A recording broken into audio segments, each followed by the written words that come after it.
नसली अला रसूलिहिल करीम अम्मा बाद फ़ौज़ बिल्लाहि मिनश्शैतानिर्रजीम बिस्मिल्लाहिर्रहमानिर्रहीम।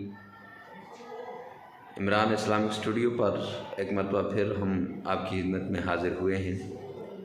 रूहानी वज़ाइफ़, कुरानी वज़ाइफ़ और इस्लामी वज़ाइफ़ की दुनिया में आज हम फिर आपके लिए एक नया और बेहतरीन वजीफ़ा लेकर हाज़िर हुए हैं। आज हमारा जो वजीफ़ा है वो कामयाबी के लिए वजीफ़ा है कि एक इंसान कामयाब होना चाहता है तो क्या करे, या जिसने किसी को कर्ज़ दिया है उसके कर्ज़ वाले वापस नहीं करते तो वो क्या करे। एक बहन ने कमेंट में कहा था कि कर्ज़ की वापसी के लिए भी एक वजीफ़ा बता दें, तो आज उसकी ख्वाहिश पे ये वजीफ़ा बताने जा रहा हूँ।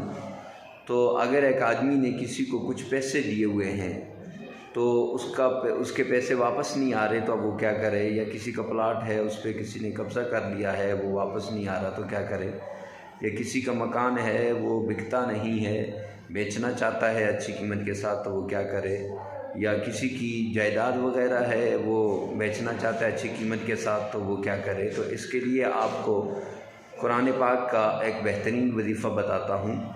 सूरह तारिक कुरान पाक के 30वें पारे में है, वस्समाई वत्तारिक। इसको आपने सुबह 3 बार और शाम को 3 बार लगातार 21 दिन तक पढ़ना है। फिर इंशाअल्लाह आप इसके असर को देखेंगे। और इसके साथ 1000 बार आपने या वदूदो और या हय्यु या क़य्यूम पढ़ना है 1000 बार, ये तीनों।